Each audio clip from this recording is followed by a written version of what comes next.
Wearing the black hat today for a reason.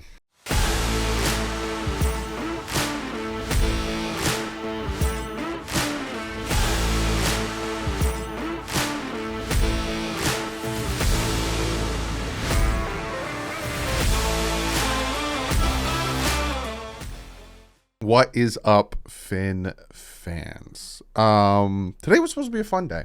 Today was supposed to be a day. Dolphins are first time in pads, all that good stuff. Nope, not a fun day. I got a lot to talk about before we actually get into the press conference, some notes and some on the field stuff from today. So I'm going to timestamp this video because I know some people hate if I talk too much and you can't fast forward and find out where it is. So I'm going to timestamp this video because there's a lot I want to talk about. I do have to shout out some people though. Mike McDaniel season on Twitter, as well as Fresco Music. Those two great guys sent me some videos that we're going to be looking at, thanks to them. Before we jump into obviously what everyone is talking about right now, there is something I want to address, right? I am a fan of the Miami Dolphins in New Jersey, right? And the only reason I'm talking about this, the only reason I talk about certain things is if I notice a lot of people are either addressing it or talking about it. And I've noticed some people have said in my comment section, some people have said in other videos, the fact that I'm in New Jersey and the fact that I'm not at training camp kind of discredits what I'm doing. And I just want to address that real quick. I'm in New Jersey. I live in New Jersey. I have a 18-month-old child. My wife works full-time as a nurse, and it is incredibly hard for me to get down there, regardless for a home game, but for training camps. Now, me being in New Jersey doesn't disqualify me from giving you guys factual, unbiased, good information about the Miami Dolphins and covering the Miami Dolphins fairly and entertainingly and everything. So I find it interesting that people want to discredit me because I live in New Jersey. There is a huge portion of this fan base that does not live in Miami, and I feel like I represent them. I have a ton of you guys that are overseas. I have a ton of you guys that are in New Jersey, a ton of you guys that are in Canada, a ton of you guys that are on the West Coast, the North. I have a ton of you guys in the subscribe that aren't in Miami. So I wanted to address this because I think it's a little BS for people to tear down one person to bring up another person. And I've heard through the grapevine that people have tore me down on somebody else's channel to bring them up for being able to attend the training camp. If you would like to pay for me to go down there, if you would like to find someone to watch my child, if you would like to pay for all the things I need to stay in Miami, sure, I'll go down. I'll go down to every single training camp. I actually had the opportunity to get field passes as a reporter, and I had to turn them down because I couldn't make it. So just because I'm in New Jersey doesn't disqualify or diminish the amount of work I do. It's actually harder for me to do what I do from New Jersey. So all I'm going to say is don't tear one person down to bring up another. Don't do it. Even in my comment section, TD's my boy, Reason's my boy, K Flexen's my boy, Finn's Fan Panel, Stephen D, Finn's Tailgate, Dolphins United, they're all my boys. Don't tear down somebody else to bring up another channel. It's just, it's a bad character. Incredibly bad character. It makes you look bad, especially when you do it and then they defend me because they're my boys. And that's all I'm going to say about that because it's gross. That's all. Now I'm going to move on to something that's even grosser. The Miami Dolphins are going to lose their first and third, their first round pick in 2023 and their third round pick in 2024 because the Dolphins were found guilty of tampering with Tom Brady and Sean Payton. They were not found guilty of what Brian Flores accused them of, which was purposely losing games in 2019. This is a quote from the investigation. The Dolphins did not intentionally lose games during the 2019 season, nor did anyone at the club, including Mr. Ross, instruct Coach Flores to do so. No witnesses contended otherwise. The Dolphins competed hard to win every game, including at the end of the season when they beat the Cincinnati Bengals and the New England Patriots, despite worsening Miami's position in the 2020 draft. So they weren't found guilty of that, but they were found guilty of illegally communicating with Tom Brady in 2019 season, 2021 season, and after the 2021 season. Team owner in waiting, Bruce Beal, led the illegal talks. So Stephen Ross is going to be suspended until October, and he's being docked like $1 million. Dolphins lose 2 picks. Do I think the punishment fits the crime? I'm bitter. I hate that we lost the first. We still have the 49ers first, but I still hate that we lost the first. You look at the Chiefs, right? The Chiefs tampered to get Macklin, and they actually got him. Dolphins didn't even get Tom Brady, and they only lost a third. I think the reason why the Dolphins lost the first and the third is because it wasn't just one time. It was 3 separate times, and also the Sean Payton incident. And again, even Barry Jackson came out and he said that he asked the team specifically if this was happening, and the team said, no, we wouldn't do this. We weren't stupid enough. Well, apparently they were stupid enough. But the team never had conversations with Sean Payton. The team had conversations with his agent.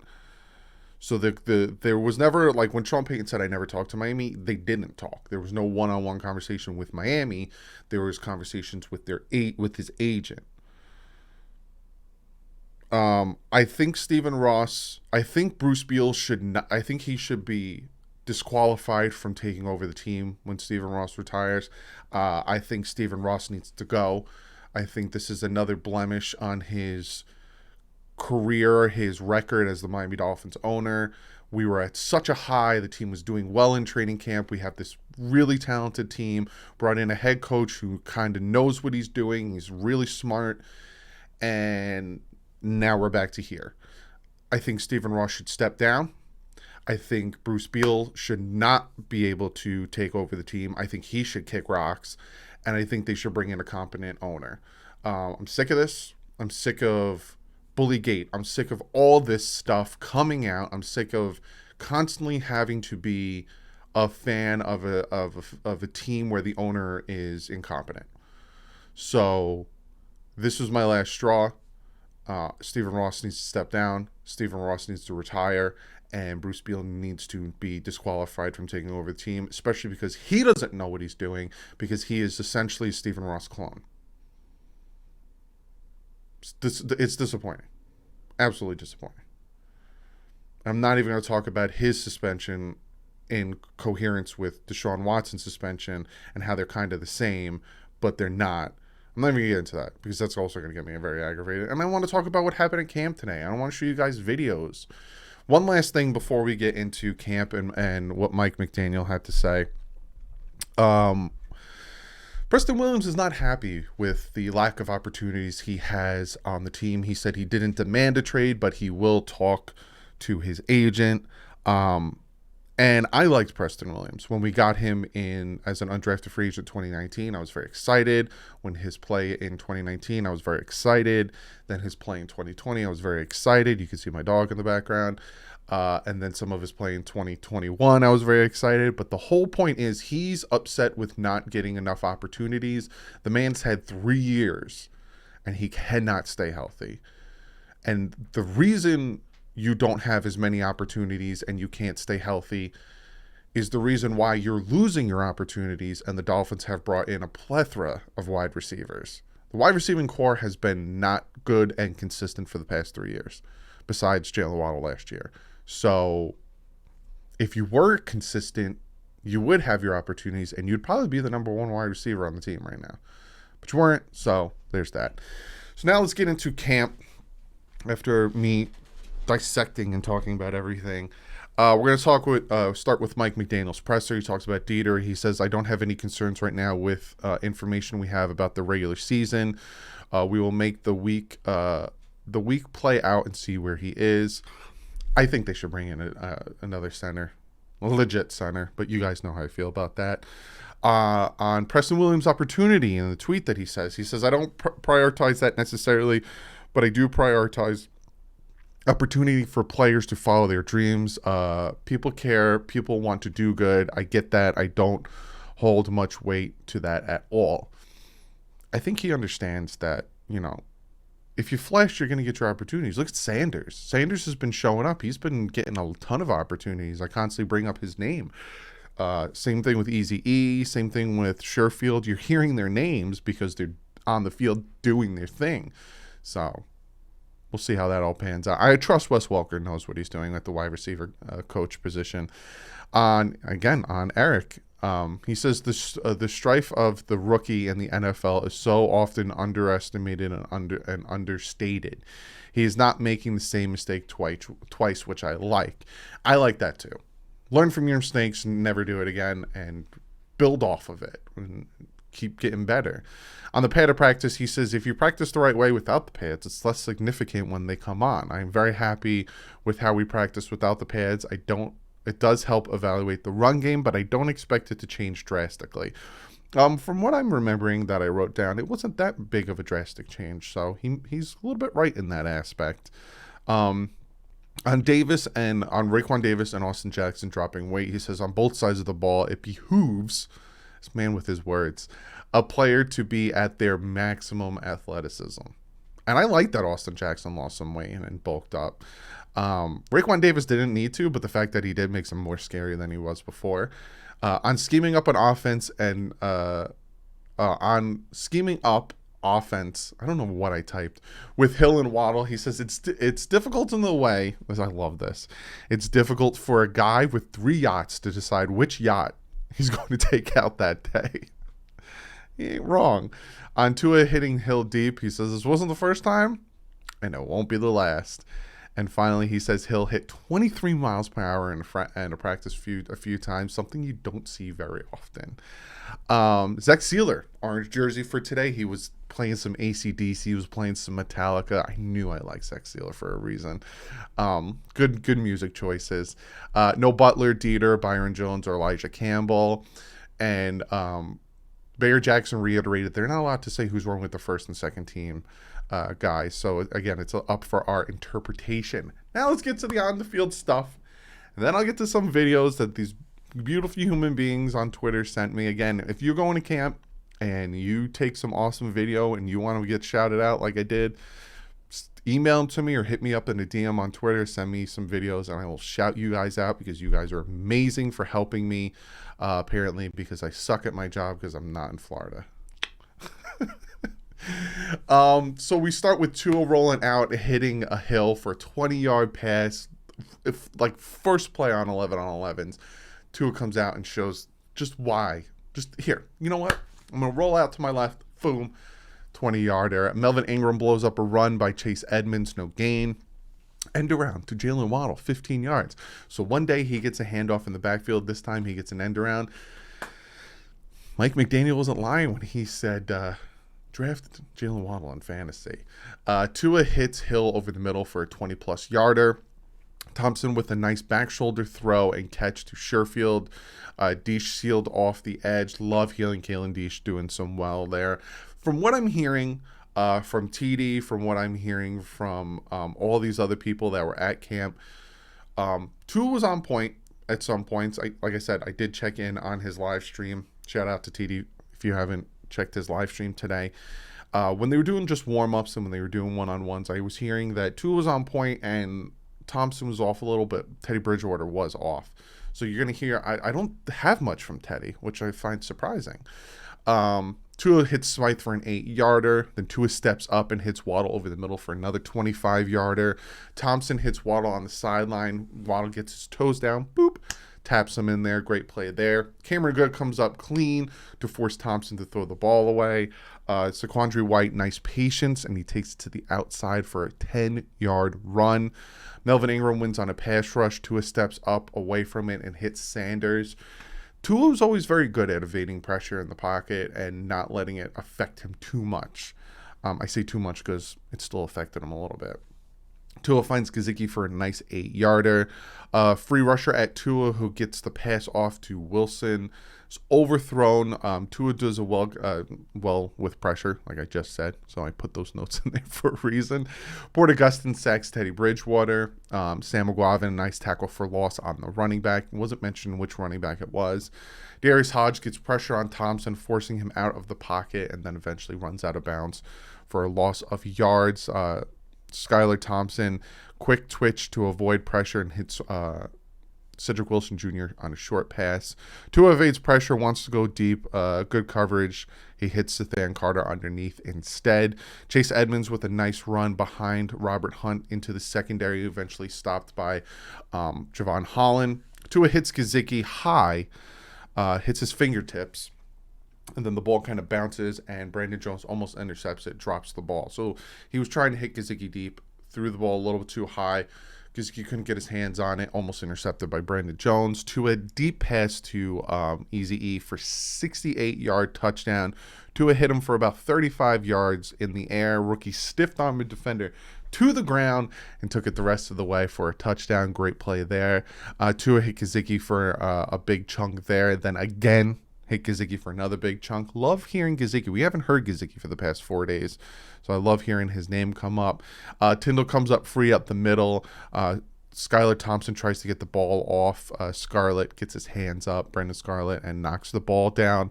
Roberts gets pressure. Landon Roberts on Tua, tries to avoid it, but Emmanuel Ogbah comes in to finish. Tua hits Hill at the far hash out of reach of Needham. And then Tua hits Waddle for a touchdown from the 7-yard line. And that's what I got for you. It seems like, I feel like the whole news about Stephen Ross kind of distracted a lot of people. So there is a benefit to being there. And that's why I depend on you guys that are there who help me out so very much. So now let's look at some video. What I do is I'm going to minimize myself. So a lot of you guys were saying that I should minimize myself and then show the video. So that's what I'm going to do. I'm going to minimize myself and show the video. Really minimize myself. There we go. I think that's good. So I think this is the pass over the middle from Tua. Well, play action there. Yeah, there's Tua. Steps up, evades the pressure. Nice play. Very nice play there. We'll watch it one more time. Little handoff there. Steps up. I think this is Hill right here. Little low on the throw, if I'm going to be nitpicky about it. Yeah, a little low. Probably could have put it out a little bit. Could have took it up the field. Overall, still a good play. Let's see what this play is. You can tell it's not as packed on the weekdays. Nice little, I think that's to Gesicki. Nice little short pass to Gesicki. Yeah, Gesicki on the crosser. Nice little short pass.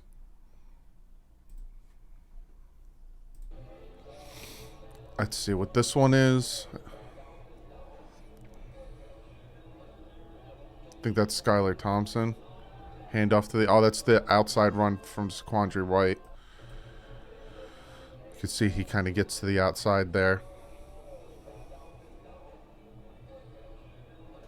They're playing country music. I have it muted for copyright, but they're playing country music, obviously. Scott Sealer being the orange jersey. Here's another one.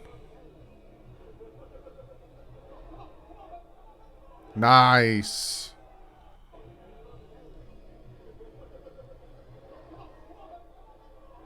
That's a nice play.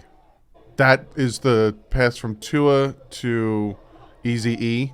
Catches it and stiff arms him. Takes it the rest of the way for the touchdown. That's a nice play. Right, that's a nice play. Skyler to Easy E. You can see. Nice clean pocket. You can't hear it, but they're playing Metallica. I think this is the play, the first play of 11 on 11s where he rolls out and hits Hill.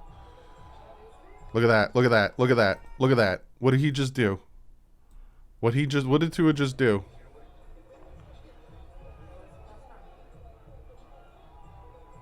What did Tua just do? What is Tua doing there? Audibling. Audibling out of the play.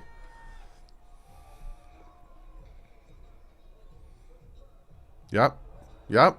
That's the play. A little high, but still.